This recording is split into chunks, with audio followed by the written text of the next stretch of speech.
Terima kasih Ko Daniel. Ya, Bapak dan kita bersyukur pada Tuhan atas hari ini kita bisa sama-sama khususnya untuk kita dapat masuk di dalam pembahasan tentang gereja dan minggu lalu kita sudah membahas tentang bagaimana gereja yang benar adalah gereja yang bertobat. Gereja yang bertobat maksudnya adalah gereja yang mengutamakan pertobatan khususnya ada di dalam diri hamba Tuhan, ada di dalam diri pelayan Tuhan, ada di dalam jemaat Tuhan, dan ada di dalam setiap orang-orang yang hidup di dalam dunia ini. Dan kita sudah membahas bagaimana pentingnya pertobatan menjadi satu kehidupan jemaat. Dan kita melihat dalam Kisah Rasul pasal kedua, kita sudah membaca minggu lalu dalam ayat 41 sampai ayat 47. Dan hari ini kita akan melanjutkan pembacaan ini dan kita juga akan membahas tentang bagaimana gereja yang sejati adalah gereja yang bertumbuh. Dan pertanyaan adalah bertumbuh di dalam apa dan bagaimana kita bertumbuh dan bagaimana semangat pertumbuhan itu menjadi semangat yang hidup di dalam kita. Dan mari kita bersama-sama kembali kepada pembacaan kita dan kita akan memulai sesi yang kedua ini yaitu kita bicara tentang gereja yang bertumbuh. Dan saya mengajak saudara mari kita bersama-sama membuka Kisah Rasul pasal 2. Kita melihat di ayat 41 sampai ayat 47. Dan biarlah melalui pembacaan ini kita semakin dapat dibawa untuk sinkron dengan kebenaran firman dan kita berdoa kiranya setiap kita pun dapat menghidupi firman dan kita mengerjakan firman, memperjuangkan firman dan menjalankan sampai akhir dengan setia terhadap apa yang difirmankan Tuhan. Dan kita melihat dalam Kisah Rasul pasal 2 ayat 41 sampai ayat 47. Mari kita membaca bersama-sama, tidak perlu buka mic-nya, dan kita baca bersama-sama dimanapun saudara berada. Mari kita baca ayat 41 sampai ayat 47. Orang-orang yang menerima perkataannya itu memberi diri dibaptis dan pada hari itu jumlah mereka bertambah kira-kira 3.000 jiwa. Mereka bertekun dalam pengajaran rasul-rasul dan dalam persekutuan. Dan mereka selalu berkumpul untuk memecahkan roti dan berdoa. Maka ketakutanlah mereka semua, sedang rasul-rasul itu mengadakan banyak mujizat dan tanda, dan semua orang yang telah menjadi percaya tetap bersatu, dan segala kepunyaan mereka adalah kepunyaan bersama. Dan selalu ada dari mereka menjual harta miliknya, lalu membagi-bagikan kepada semua orang sesuai dengan keperluan masing-masing. Dengan bertekun dan dengan sehati, mereka berkumpul tiap-tiap hari dalam bait Allah. Mereka memecahkan roti di rumah masing-masing secara bergilir dan makan bersama-sama dengan gembira dan dengan tulus hati, sambil memuji Allah dan mereka disukai semua orang. Dan tiap-tiap hari Tuhan menambahkan jumlah mereka dengan orang yang diselamatkan. Baik, saudara sekalian, hari ini saya akan fokus di dalam ayat 42. Di mana kemarin kita sudah membahas dalam ayat 41 bagaimana jemaat yang pertama menjalankan kehidupan mereka sebagai orang-orang yang menerima perkataan dari para rasul, menerima perkataan yang diajarkan Kristus, dan menerima perkataan yang difirmankan Allah, dan memberi mereka dibaptis, dan memberi mereka untuk tunduk kepada setiap apa yang Tuhan firmankan. Maka di sini pertobatan menjadi kunci dari setiap jemaat, setiap hamba Tuhan, dan setiap pelayan Tuhan untuk mereka dapat menjalankan akan kehidupan jemaat yang benar adalah dengan mereka memberi dirinya di hadapan Tuhan, bertekuk lutut di hadapan Tuhan, tunduk di hadapan Tuhan. Maka gereja harus mengutamakan pertobatan. Tanpa mengutamakan pertobatan, maka gereja bisa melakukan hal yang tidak sesuai dengan firman Tuhan. Tapi jika gereja memulai dengan pertobatan yang sejati, maka gereja tidak mungkin sembarangan, gereja tidak mungkin bermain-main, tidak mungkin liar, tapi gereja akan dengan takut akan Tuhan menjalankan di dalam setiap apa yang dipercayakan. Nah, kedua saya mengajak saudara untuk melihat bagaimana dikatakan di ayat 42 yaitu mereka bertekun dalam pengajaran rasul-rasul dan dalam persekutuan, saudara. Nah, saudara, ini menjadi satu hal bagaimana kita lihat bagaimana pengajaran dan persekutuan menjadi sesuatu yang penting bagi jemaat khususnya di dalam Kisah Para Rasul.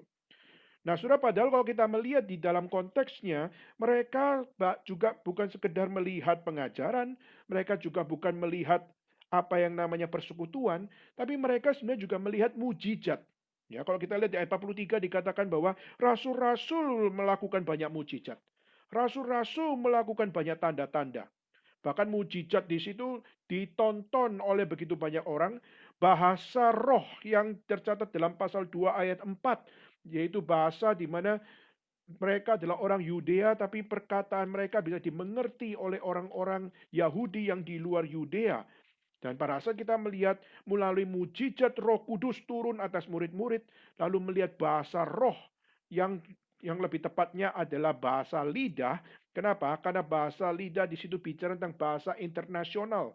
Bagaimana dia sebagai orang Yudea, tetapi orang-orang yang ada di berbagai macam daerah.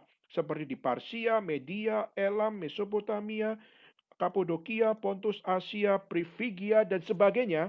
Mereka bisa mengerti akan apa yang dikhotbahkan oleh Petrus di dalam bahasa mereka sendiri. Nah, ini adalah satu konteks di mana mujizat Tuhan begitu besar luar biasa, mujizat Tuhan begitu menakjubkan, dan mujizat Tuhan begitu mengagumkan. Dan pada saat kita melihat reaksi dari orang-orang di sekeliling itu, mereka ada yang bingung luar biasa.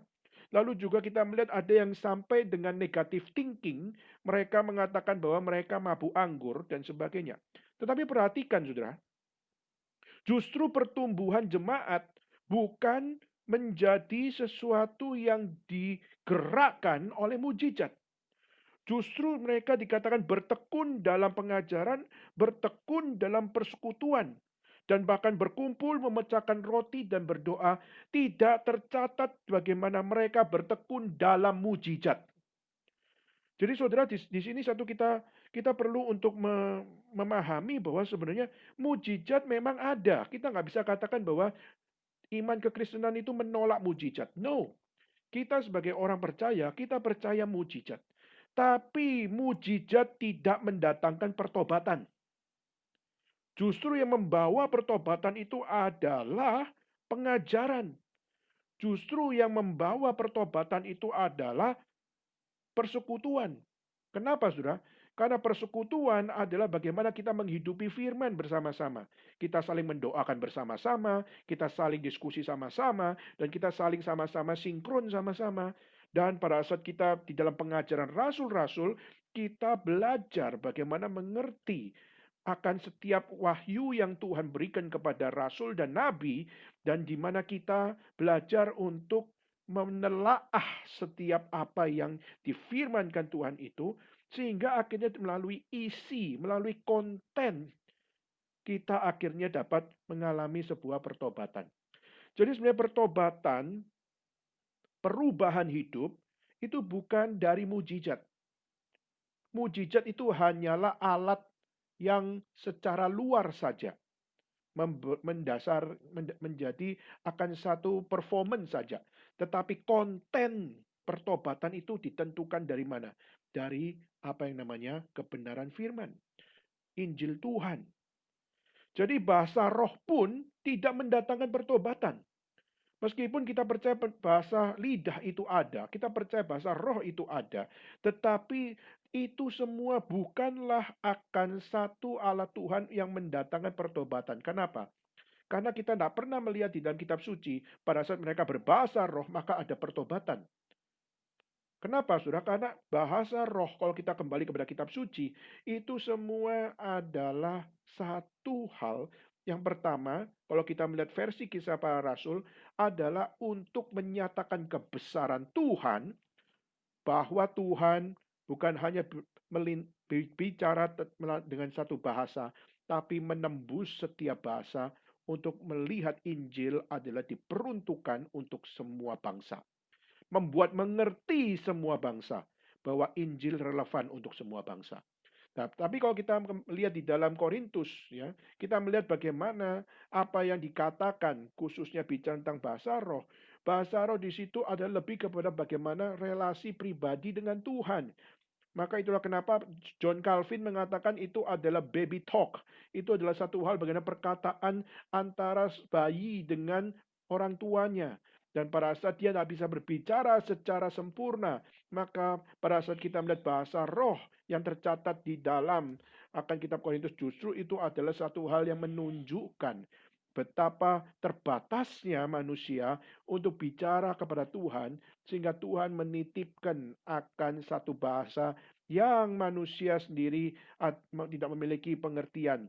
Tetapi dia hanya memiliki akan satu hal, yaitu dia belajar untuk menyerahkan seluruh apa yang dia mau komunikasikan kepada Tuhan.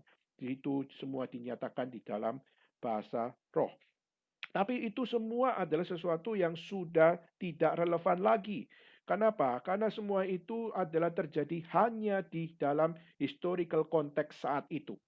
Maka itulah kenapa orang-orang reform tidak menerima akan bahasa roh khususnya di dalam konteks kontemporer hari ini. Karena kita percaya bahwa itu semua sudah digenapi di dalam kitab suci. Maka tidak ada lagi apa yang namanya wahyu di luar wahyu umum dan di luar wahyu khusus. Wahyu umum adalah melalui ciptaan Tuhan, dan wahyu khusus adalah melalui akan Yesus Kristus dan kitab suci, dan itu sudah menjadi harga mati, tidak ada lagi wahyu yang lain. Maka itulah kenapa kita melihat bahwa gereja yang bertobat barulah adalah gereja yang memperhatikan firman Tuhan.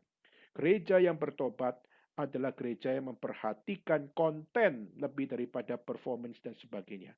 Nah, saudara, maka itulah kenapa waktu kita melihat Petrus waktu dia berkhotbah dan akhirnya pertobatan terjadi dengan 3.000 orang menyerahkan diri untuk menjadi orang Kristen, dan di saat kita melihat disitulah permulaan gereja. Permulaan gereja, permulaan jemaat, permulaan di dalam komunitas, semua harus dimulai dari firman Tuhan yang diberitakan. Dan itulah keunggulan iman Kristen. Keunggulan iman Kristen bukan memakai entertainment, bukan memakai akan sulap, atau bukan memakai akan miracles, atau memakai mujizat untuk membawa orang percaya pada Tuhan. Tetapi kita justru percaya iman kekristenan membulatkan hati untuk hanya mengutamakan pemberitaan Injil atau pemberitaan firman atau pemberitaan doktrin harus menjadi utama, karena disitulah keunggulan gereja dirintis. Disitulah keunikan gereja dimulai.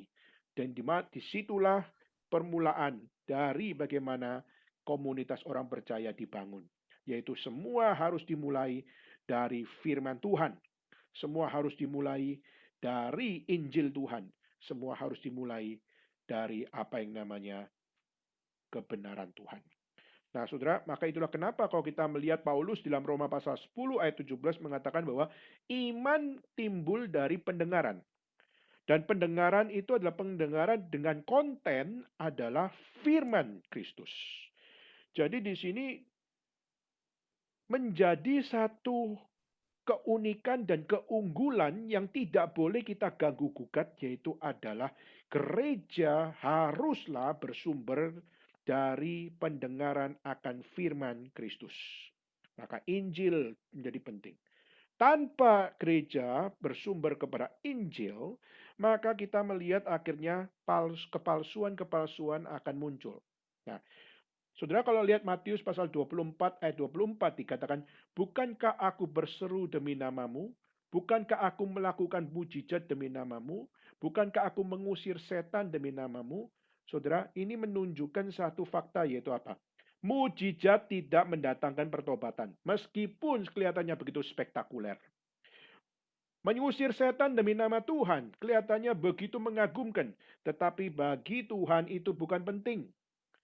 Alangkah cilakanya kalau kita menjadi orang-orang yang sangat terkagum-kagum dengan pelayanan yang justru adalah berbentuk atau bermetode adalah satu hal yang membuat orang terkagum-kagum melalui mujizat dan sebagainya. Saudara, Tuhan dengan jelas mengatakan, orang yang berseru Tuhan, Tuhan, belum tentu masuk surga. Orang yang mengusir setan demi namaku, belum tentu masuk surga. Orang yang melakukan mujizat demi namaku pun tidak menjamin mereka masuk surga. Saudara saya, pada saat saya masih muda, saya sangat terkagum-kagum dengan hamba Tuhan yang melakukan mujizat luar biasa. Khususnya waktu saya di Surabaya. Dan saya waktu mendatangi, saya ingat sekali, ada satu organisasi, di mana organisasi itu selalu mengadakan ibadah di hotel-hotel mewah.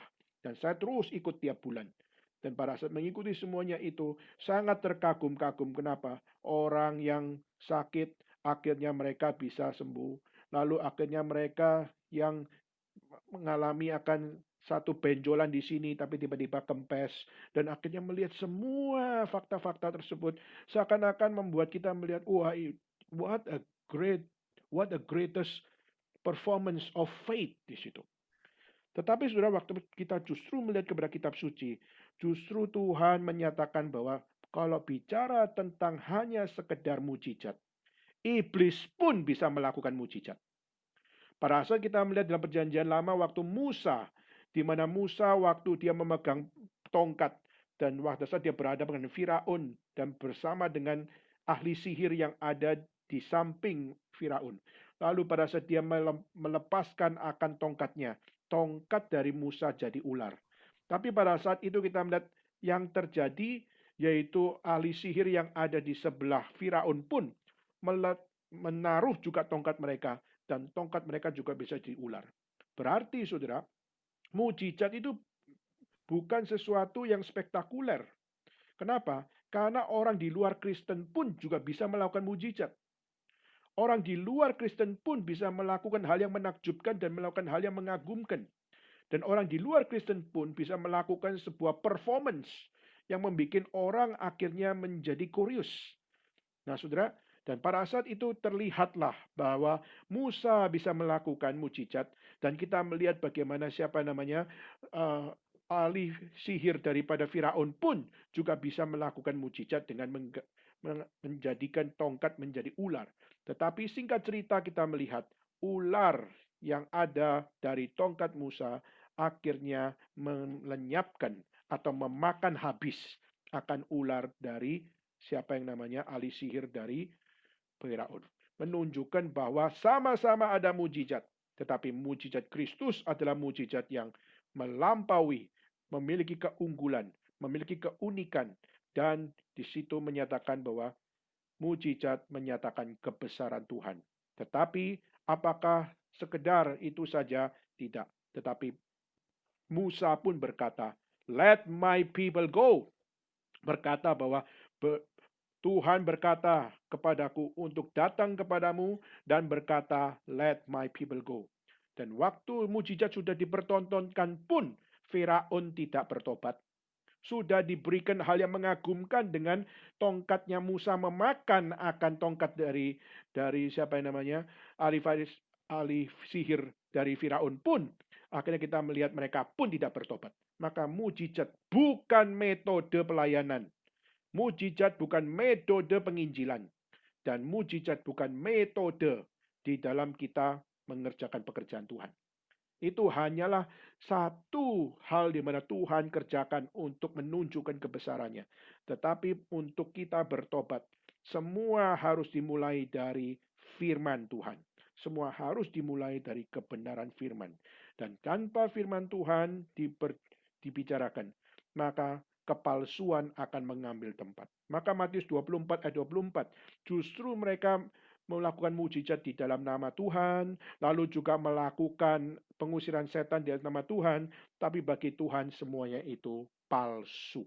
Semuanya itu adalah bukan mewakili iman yang benar. Nah, saudara, dikatakan dalam kitab suci mereka bertekun dalam pengajaran rasul dan dalam persekutuan memecahkan roti dan sebagainya. Di sini kita bisa melihat gereja yang bertumbuh adalah gereja yang memulai konten hidupnya dengan pengajaran.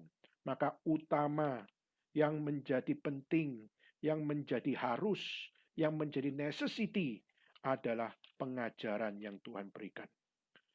Nah, saudara, pengajaran adalah penting. Kenapa? Karena di saat kita sudah tidak lagi peduli dengan pengajaran, maka gereja Tuhan hanyalah menjadi satu pos komunitas yang tidak akan menghasilkan apa-apa. Maka ini menjadi penting untuk pengajaran mendominasi di dalam kehidupan gereja. Nah, saudara, kalau kita melihat di dalam konteks kehidupan orang-orang yang melayani, khususnya para rasul. Para rasul banyak sekali waktu memulai jemaat, waktu memulai gereja, merintis persekutuan, merintis akan komunitas. Mereka mengambil akan satu resiko yang luar biasa. Contohnya adalah kita melihat Paulus. Paulus waktu dia melayani menuliskan surat untuk jemaat yang ada di Efesus, lalu jemaat yang ada di Filipi, lalu jemaat yang ada di Korintus, dan yang ada di Tesalonika, dan dia tulis begitu banyak di Galatia, dan sebagainya. Nah, waktu kita melihat pergumulan dari rasul-rasul di zaman itu, kita ambil salah satunya adalah Paulus. Yaitu Paulus waktu dia mengajarkan tentang Injil Tuhan, dia harus mengambil resiko untuk counter. Dia harus mengambil resiko untuk berdebat. Dia harus mengambil resiko untuk menyatakan keunggulan dan keunikan iman Kristen dibandingkan dengan yang lain. Maka di sini adalah apologetika menjadi satu metode yang dilakukan oleh Paulus. Di mana Paulus datang ke satu kota, dia menjalankan metode penginjilan dengan dia berapologetika.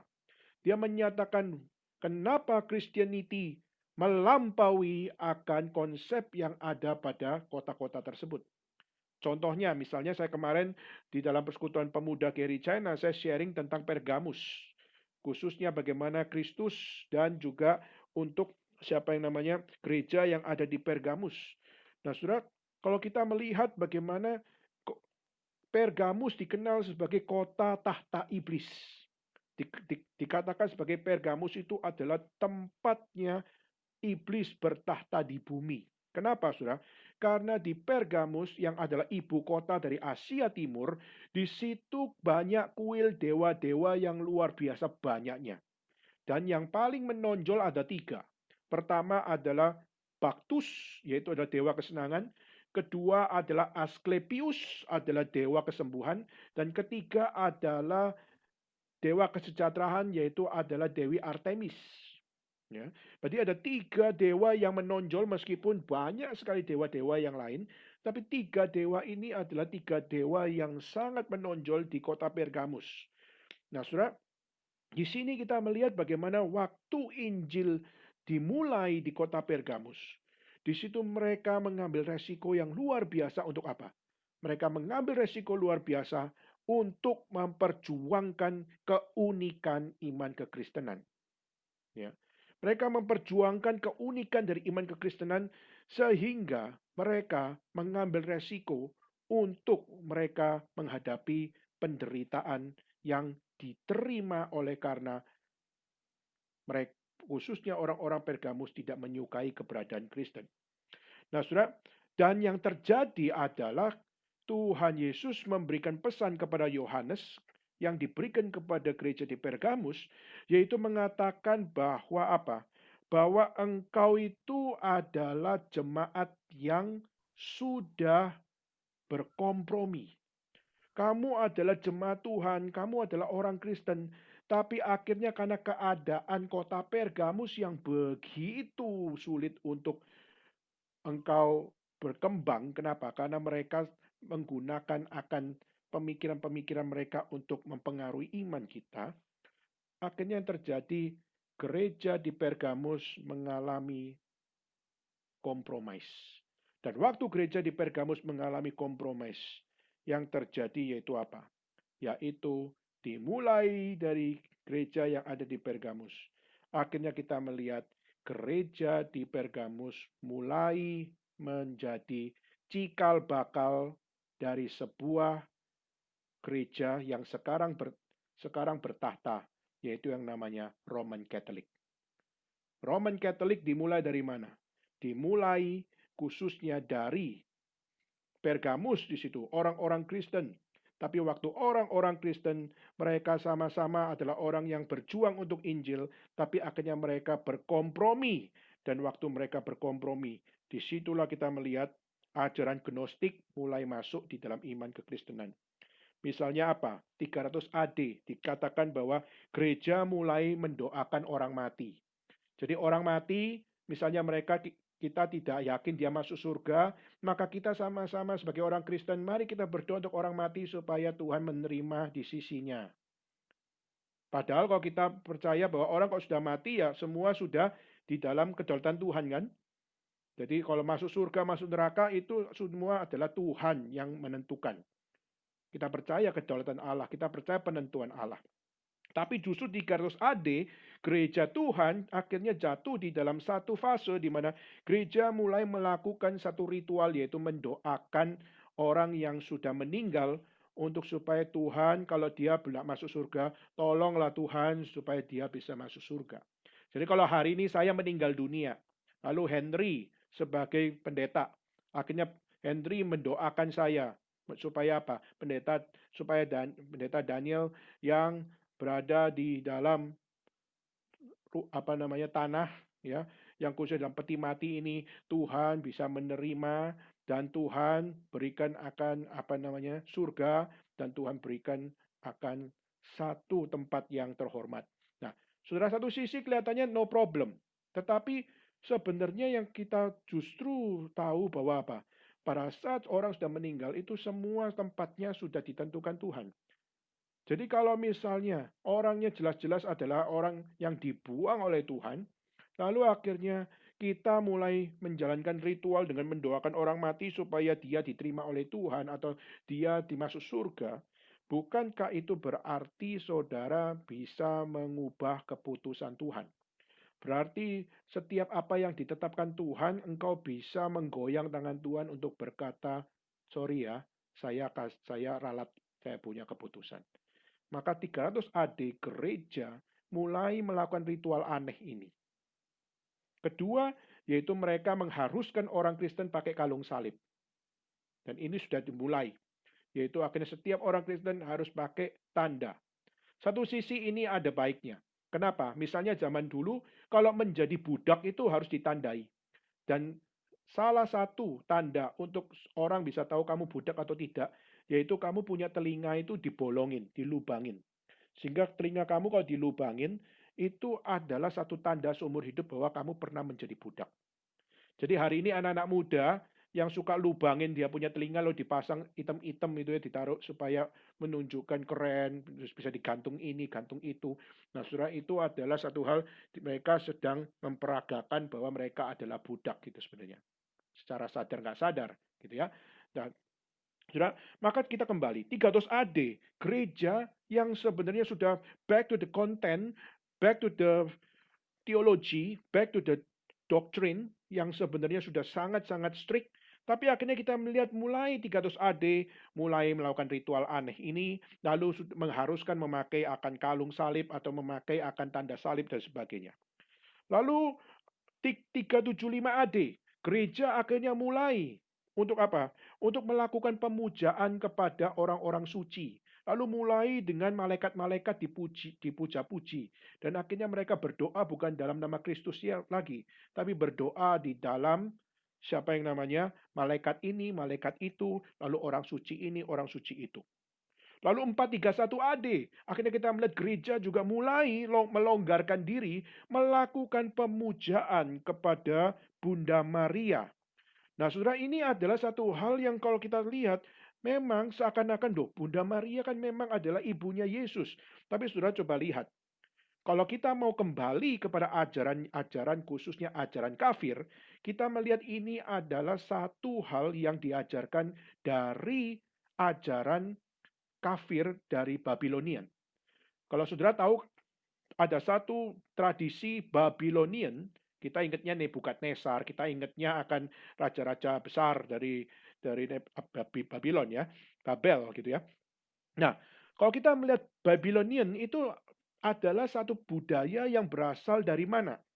Nah, itu kalau kita lihat dalam Kejadian pasal 10 ayat 9 dan 10 itu Babylonian itu dimulai dari seorang bernama Nimrod.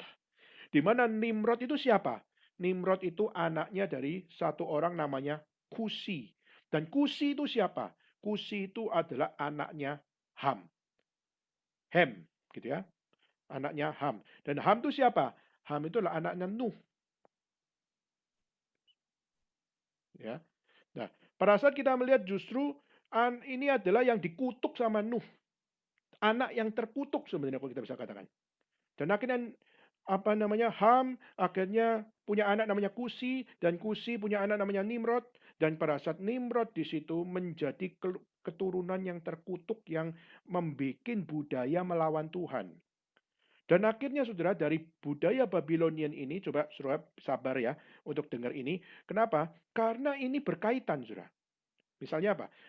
Nimrod akhirnya memulai budaya Babylonian dan pada saat dia memulai akan culture Babylonian ini, dia menjadikan dirinya sebagai dewa. Jadi akhirnya dia mengatakan Nimrod itu adalah the god of Babylon, padahal dia manusia. Ya. Lalu dia menjadikan mamanya, dia menjadikan ibunya dipanggil satu kata namanya Semiramis, yang artinya ratu surga. Jadi ibunya Nimrod dipanggil Semiramis, yaitu dipanggil sebagai ratu surga, sehingga Nimrod adalah Tuhan dan ibunya Semiramis adalah ratu surga. Berarti menyatakan bahwa apa? Bahwa Tuhan juga punya ibu. Dan ibu inilah yang menjadi satu pegangan yaitu apa? Yaitu ibu dan Nimrod ini adalah Tuhan. Nah, saudara coba perhatikan, kalau dengan pemujaan Bunda Maria, lalu Bunda Maria juga dibilang sebagai ibu Tuhan Yesus, lalu menjadi ibu keselamatan, lalu akhirnya pemujaan kepada patung Bunda Maria, lalu tidak lagi berdoa di dalam nama Yesus, tapi berdoa di dalam salam Maria. Ini menjadi satu hal yang secara culture sudah bergeser bukan kepada Christianity, tapi justru bergeser bercampur dengan Babylonian culture. Itulah kenapa orang Kristen tidak berkata bahwa Katolik itu adalah Kristen. Maka saudara harus mengerti sejarah ini dan mengetahui bahwa kenapa orang Kristen berkata bahwa Katolik tidak sama. Meskipun mereka pakai nama Yesus, mereka percaya nama Yesus, tapi ada satu hal yaitu mereka melakukan pemujaan-pemujaan bukan dari bersumber kepada kitab suci, tapi sudah terjadi sebuah kompromi dengan budaya, sehingga akhirnya pemujaan kepada Bunda Maria itu sudah menjadi salah satu kompromi. Di sana kita melihat Babylonian culture masuk ke dalam kepercayaan tersebut. Belum lagi pada saat kita melihat akhirnya apa? 593, kita lompat saja langsung. 593 akhirnya muncullah teologi api penyucian.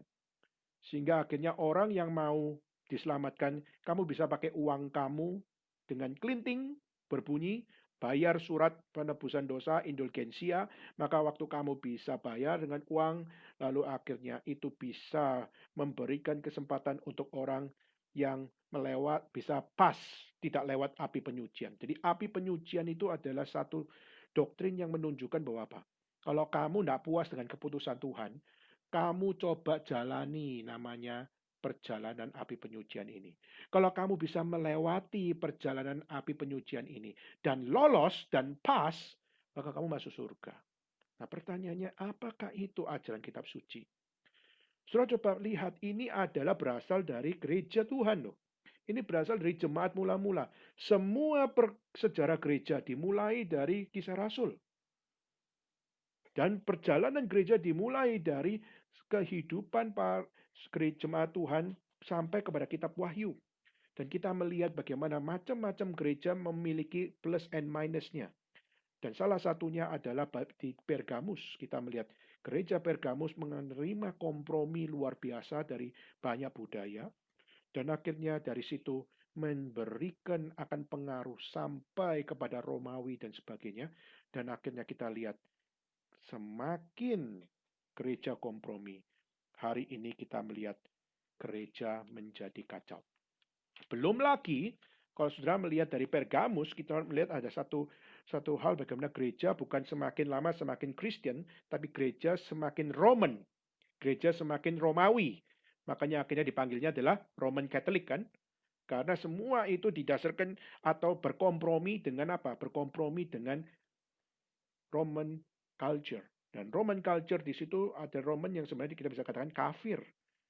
Banyak orang bilang salah itu. Kenapa bilang Roman culture itu kafir? Kan bukankah Konstantinopel itu adalah satu masa keemasan bagi orang Romawi bahwa Romawi itu pernah jadi Kristen. Yes, memang.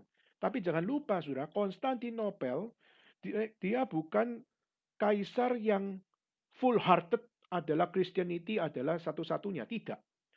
Dia memang mengatakan bahwa kekristenan itu adalah agama Romawi. Tetapi dia juga mengatakan bahwa agama-agama kepercayaan-kepercayaan yang lain itu juga diterima. Jadi sebenarnya ecumenical spirit. Jadi sebenarnya kenapa Tuhan menghajar Konstantinopel sehingga Muslim menghancurkan Konstantinopel? Itu bukan tanpa planning dari Tuhan. Kita percaya bahwa kenapa Konstantinopel dihancurkan, kenapa Turki dulu yang adalah Kristen sekarang jadi Muslim, adalah karena mereka bukan Kristen yang sejati. Karena mereka patut dihancurkan. Maka Turki sekarang gereja tinggal puing, itu bukan karena keemasan gereja. Tapi itu adalah karena mereka tidak berdoktrin benar di dalam mereka menjalankan iman kekristenan. Mereka tidak memperjuangkan semangat pelayanan yang benar. Dan mereka tidak berjuang untuk iman mereka. Tapi mereka justru melakukan banyak dosa di dalam setiap kekristenan mereka. Yaitu apa salah satunya? Kompromi. Belum lagi di dalam pesan Kristus kepada gereja di Pergamus dikatakan bahwa kamu ini melakukan apa yang dilakukan oleh Nabi Bileam. Ya. Jadi ajaran Bileam kamu lakukan. Apa maksudnya? Bileam kalau saudara tahu ceritanya adalah seorang nabi Israel. Tetapi dia ditawari sama seorang raja Moab namanya Balak. Suruh apa? Coba kamu doa sumpahin orang Israel. Untuk apa? Mereka menjadi bangsa yang terkutuk. Saya akan kasih duit. Coba lihat sudah. Mentalitasnya. Yaitu apa? Hamba Tuhan. Lalu dikatakan, kamu sumpahin bangsamu. Supaya bangsamu ini dikutuk sama Tuhan. Maka kamu akan terima duit dari saya. Wah, luar biasa, saudara. Yaitu apa? Bileam melakukannya. Bileam melakukannya dengan dia langsung mau sumpahin akan bangsa Israel. Tapi singkat ceritanya Tuhan slip dia punya mulut.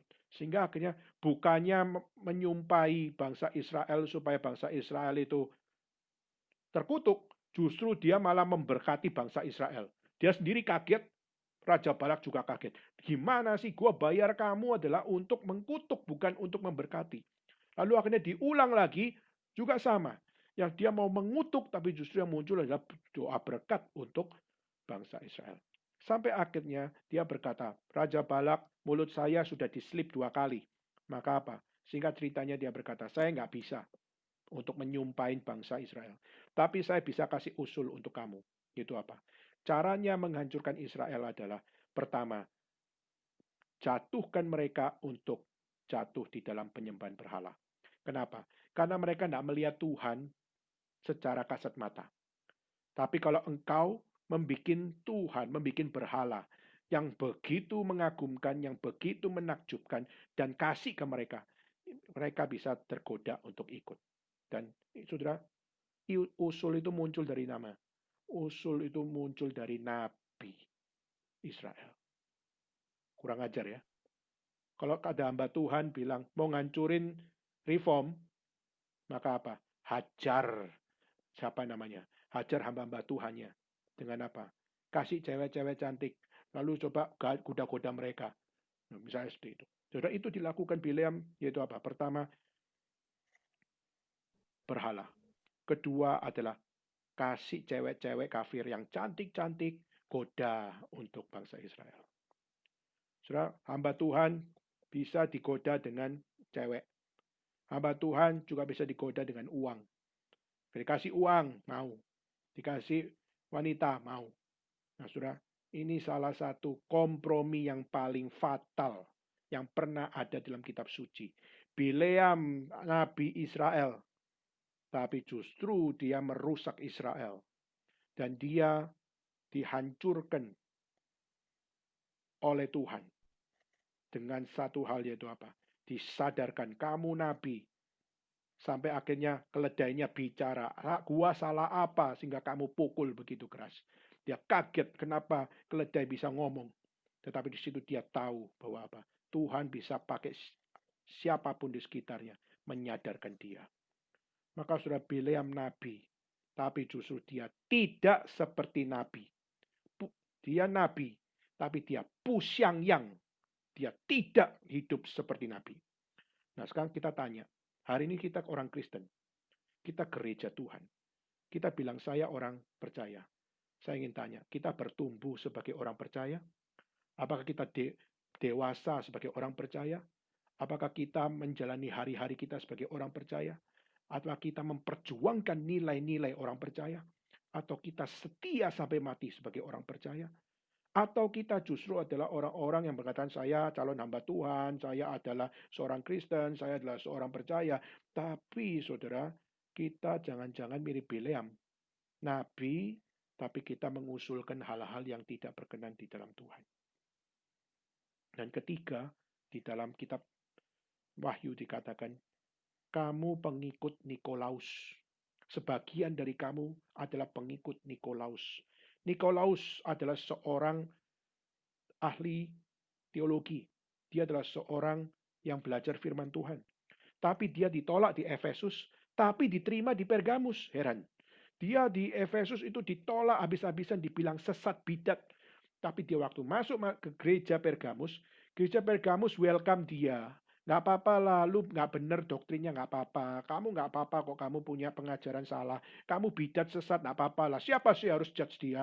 Kita orang Kristen nggak boleh judge. Akhirnya diterima, saudara. Dan waktu diterima, akhirnya gereja di Pergamus rusak. Kenapa? Karena dia mengatakan, gereja tidak boleh diatur oleh orang awam. Maka dia mengatakan gereja harus diatur oleh satu orang. Gereja di seluruh dunia harus diatur oleh satu orang. Dan satu orang itu menjadi penentu gereja mau dibawa kemana. Itulah kenapa kita melihat Nikolaus akhirnya mengangkat dirinya sebagai paus pertama. Sehingga akhirnya kita melihat hari ini Katolik pun menjalankan, melanjutkan dari apa yang dilakukan Nikolaus. Maka bagi orang Kristen di zaman itu, Nikolaus bidat sesat. Maka hari ini kenapa kita terhadap orang Katolik pun kita nggak bisa dengan jelas berkata bahwa mereka adalah orang-orang yang melanjutkan legasi yang bukan kembali kepada kitab suci, meskipun dia memakai Alkitab dan sebagainya, tapi dia sudah melakukan kefatalan di dalam sejarah. Yaitu apa? Kompromi. Itulah kenapa banyak orang cungkok susah jadi Kristen, tapi gampang jadi Katolik. Misalnya apa? Karena orang-orang cungkok, mereka punya konsep penyembahan kepada siapa? Orang tua kan? Maka bagi orang-orang Katolik nggak apa-apa. Itu adalah satu hal pemujaan atau penyembahan itu kita juga melakukannya. Tapi mungkin kamu bisa ganti sedikit, yaitu apa? Waktu kamu berdoa di depan orang tuamu yang sudah meninggal, kamu berdoa tapi doanya adalah kepada Tuhan. Jadi kamu berdoanya di depan peti mati, tapi kamu berdoa kepada Tuhan. Jadi kamu tidak melawan budaya, tetapi kamu mengubah arahnya saja. Yaitu arahnya bukan mendoakan supaya orang tuamu itu di sana bisa baik-baik saja, tapi justru kamu berdoa kepada Tuhan supaya Tuhan yang menerima dia di dalam kedaulatannya.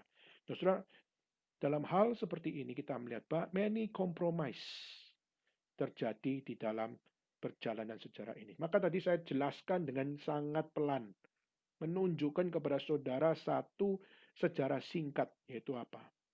Yaitu kalau kita memulai segala sesuatu, pertumbuhan kita dimulai dari sesuatu yang sudah kompromis, saudara jangan harap diberkati oleh Tuhan. Meskipun saudara eksis sampai hari ini, tapi bukan berarti eksistensimu menunjukkan bahwa kamu adalah orang yang diberkati. Maka saya mengatakan bahwa hidup itu bukan ditentukan dari panjang dan pendeknya kamu hidup. Tapi hidup kita ditentukan dari kamu isi hidupmu itu dengan apa. Kalau kamu mengisi hidupmu dengan benar, mati muda pun nggak apa-apa. Kenapa? Karena kontennya sudah benar. Tapi kalau kamu umur panjang, tapi melawan Tuhan, kompromi, maka Tuhan juga nggak akan terima. Maka saudara ini serius, saudara. Itulah kenapa di dalam kitab Wahyu di situ dikatakan apa? Engkau harus bertobat, hei pengikut Nikolaus, hei kau pengikut Bileam, dan engkau yang mengikuti akan apa yang namanya ajaran-ajaran dari Babylonian culture dan sebagainya, engkau harus bertobat. Nah, saudara, inilah tantangan gereja. Khususnya kita melihat di dalam Kisah Rasul, pada saat mereka memulai jemaat pertama, mereka sangat bergumul bagaimana untuk eksis sebagai jemaat Tuhan. Makanya waktu kita merintis gereja atau kita merintis persekutuan, saudara harus tahu bahwa permulaan dari persekutuan haruslah memulai pertumbuhan dari firman Tuhan. Dan bertekun dalam pengajaran rasul-rasul, bertekun dalam persekutuan, bertekun di dalam berkumpul, itu adalah untuk sama-sama membulatkan hati untuk apa? Bertumbuh di dalam kebenaran firman Tuhan. Nah, saudara, saya akan kutip dari 1 Korintus pasal 3, 1-15 di situ, di mana salah satunya ada satu kalimat di mana Paulus berkata, aku menanam, Apolos menyiram. Ini sebenarnya adalah satu kalimat yang bagi saya adalah sebuah kejujuran seorang rasul. Kenapa? Kadang-kadang kita dipercayakan Tuhan untuk melayani Tuhan. Kita berharap kalau kita yang menanam, kitalah yang menyiram, dan kitalah yang mendapatkan hasilnya. Ya. Jadi kalau kita melayani Tuhan, kita berharap apa? Saya yang menanam Injil Tuhan, lalu saya menyirami dengan Injil Tuhan, dan saya yang menerima buah Injil Tuhan. Kita kepinginnya kan, ya, saya memulai ya, saya mengakhiri itu, saya menikmati.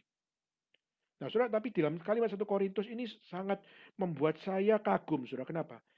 Paulus mengatakan, aku menanam, Apolos menyiram, Allah memberi pertumbuhan. Jadi, saudara, di sini dia memberikan satu pembatasan kepada dirinya, yaitu apa?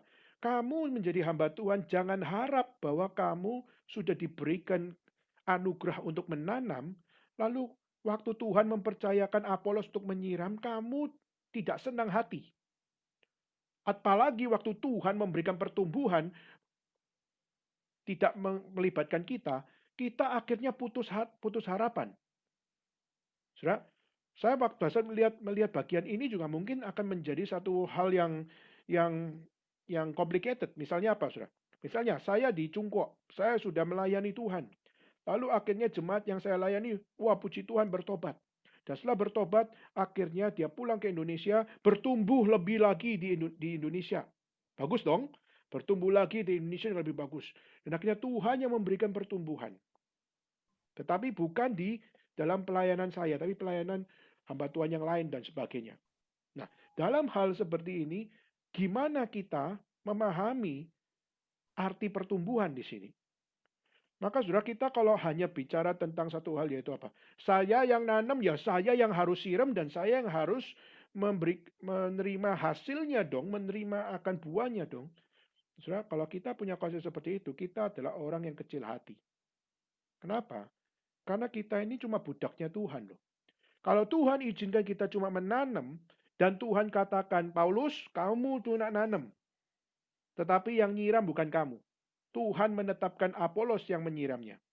Maka saudara harus dengan lapang dada menerima fakta itu. Kenapa?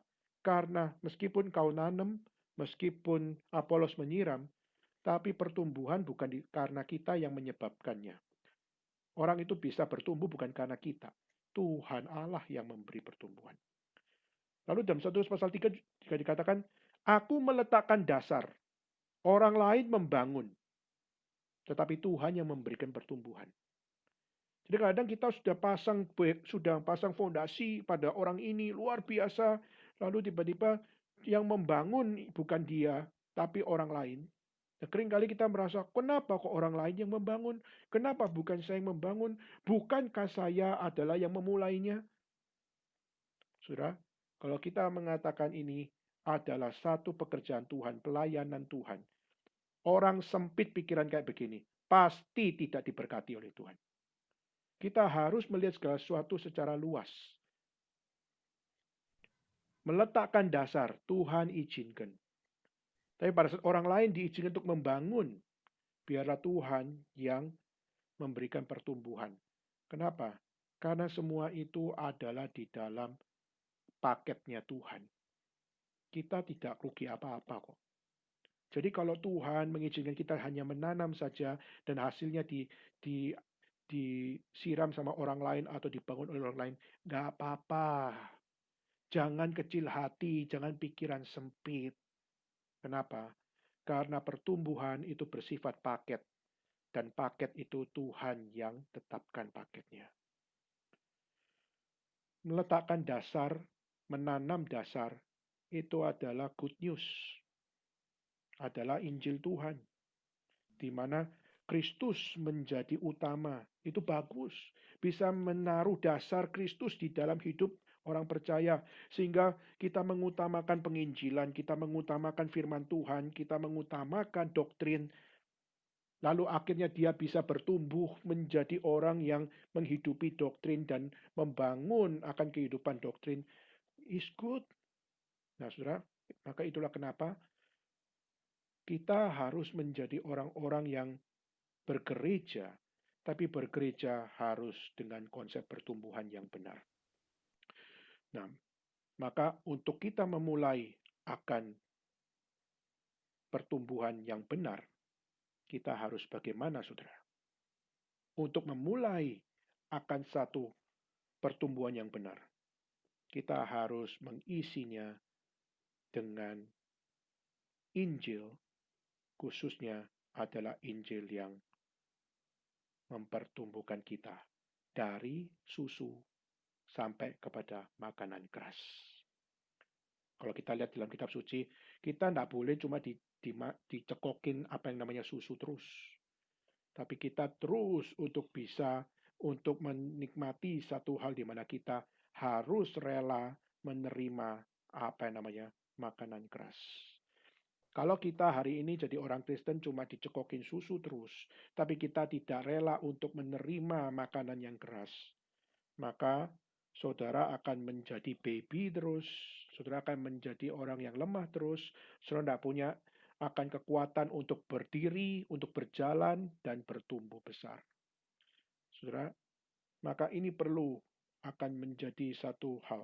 Tanpa pertumbuhan Injil, tanpa pertumbuhan doktrin, tanpa pertumbuhan konten, gereja akan sekarat, gereja akan kelihatannya hidup tapi sakit, gereja akan kelihatannya hidup tapi sebenarnya mau mati. Nah, sekarang saudara, inilah yang perlu kita sama-sama doakan. Khususnya era pandemik seperti ini, kita melihat bagaimana relasi khususnya gereja Tuhan. Mereka melihat bagaimana terbatasnya komunikasi, terbatasnya akan kesempatan ketemu, dan sebagainya. Ini bisa menjadi satu set effect yang negatif, yaitu apa? Kita kehilangan satu sense bagaimana kita memulai pertumbuhan dengan serius, memulai pertumbuhan dengan memahami doktrin yang benar, dan mencari firman Tuhan dengan benar. Kalau kita tidak membangun ini, nantinya akan muncul perbedaan konten, dan waktu perbedaan konten terjadi, maka yang pasti adalah dalam 1 Korintus pasal 3 yang terjadi adalah gereja akhirnya bisa menimbulkan iri hati satu dengan yang lain. Dan kedua, kalau ini tidak menjadi keunikan dan keunggulan yang diseriusi oleh setiap hamba Tuhan, pengurus gereja, maupun jemaat Tuhan, maka perpecahan akan terjadi. Jadi 1 Korintus pasal 3 jelas. Kalau kamu cuma makan susu dan kamu nggak mau menjadi orang yang makan makanan keras, maka suatu kelak nanti terpiculah iri hati, terpiculah perpecahan, akhirnya laskar-laskar sakit hati muncul. Karena kenapa saya baby tidak disayang? Kenapa saya yang sudah dewasa, tapi saya harus untuk berjuang terus-menerus, tapi yang baby tidak terlibat. Dan akhirnya kita melihat like and dislike muncul, iri hati muncul, perpecahan muncul, dan akhirnya gereja bukan menjadi kesaksian yang baik, tapi akhirnya gereja menjadi momok dari iman kekristenan. Jadi kenapa saya sharing ini, saudara? Karena kita sama-sama harus punya akan apa yang namanya satu awareness. Jika tidak, saudara, kita meninggalkan pertobatan. Kita sudah di Kristen, tapi kita sudah tidak menganggap pertobatan menjadi sesuatu yang terus kita aware, maka kita akan di gereja yang liar. Dan waktu kita seharusnya adalah gereja yang bertumbuh di dalam doktrin, di dalam kebenaran firman, di dalam akan Injil Tuhan. Tapi kita tidak menganggapnya. Maka kita akan merusak gereja dengan memicu iri hati dan memicu perpecahan gereja. Kenapa? Karena kita tidak sama-sama full hearted untuk memulai jemaat, memulai gereja, memulai persekutuan dengan sumber yang sama. Kalau sumbernya sama, tak mungkin ada perpecahan. Kalau sumbernya sama, kita belajar saling mengasihi dan bukan saling iri hati. Iri hati tidak pernah ada ajaran kitab suci adalah ajaran Tuhan. Iri hati merupakan adalah dosa. Perpecahan adalah dosa. Tuhan tidak suka perpecahan. Tuhan tidak suka perceraian. Tuhan juga tidak suka apa yang namanya satu hal, iri hati. Maka di dalam 7 dosa maut, envy, yaitu apa yang namanya iri hati, itu adalah dosa di mata Tuhan. Maka mari kita berdoa supaya melalui gereja Tuhan, baik gereja yang ada di Taiwan, China, Hong Kong, maupun di seluruh gereja di seluruh dunia, tidak ada iri hati, tidak ada perpecahan, dan biarlah semuanya adalah kembali kepada sumber yang sama, yaitu Injil Tuhan. Kalau semua takluk kepada Tuhan, takluk kepada firman, pertumbuhan kita akan sama-sama bertumbuh di dalam kebesaran apa yang Tuhan rencanakan. Jika tidak, kitalah yang dipakai iblis merusak gereja Tuhan. Kiranya Tuhan memberkati kita semua. Mari kita sama-sama tunduk kepala kita berdoa. Minta Henry untuk berdoa untuk kita. Mari kita bersama bersatu di dalam doa. Bapa kami yang di surga, kami sungguh bersyukur kepadamu. Di sore hari ini Engkau memberi kami sekali lagi santapan firman Tuhan, mengingatkan kami akan makna diri kami sebagai gerejamu. Dan kami mohon ya Tuhan, ajarkan diri kami untuk senantiasa bersandar kepadamu. Kiranya Engkau yang terus mencukupi kebutuhan rohani kami ya Bapa melalui firman-Mu. Senantiasa memberikan kami kehausan untuk terus-menerus mencari isi hatimu yang sesungguhnya dan juga mendekatkan diri kami terus-menerus mencari Engkau dan mencari isi hatimu. Bantu kami ya Tuhan agar kami tidak seperti gereja-gereja yang telah berpaling dari kebenaran. Ajar diri kami ya Bapa untuk tidak berkompromi dengan dunia ini.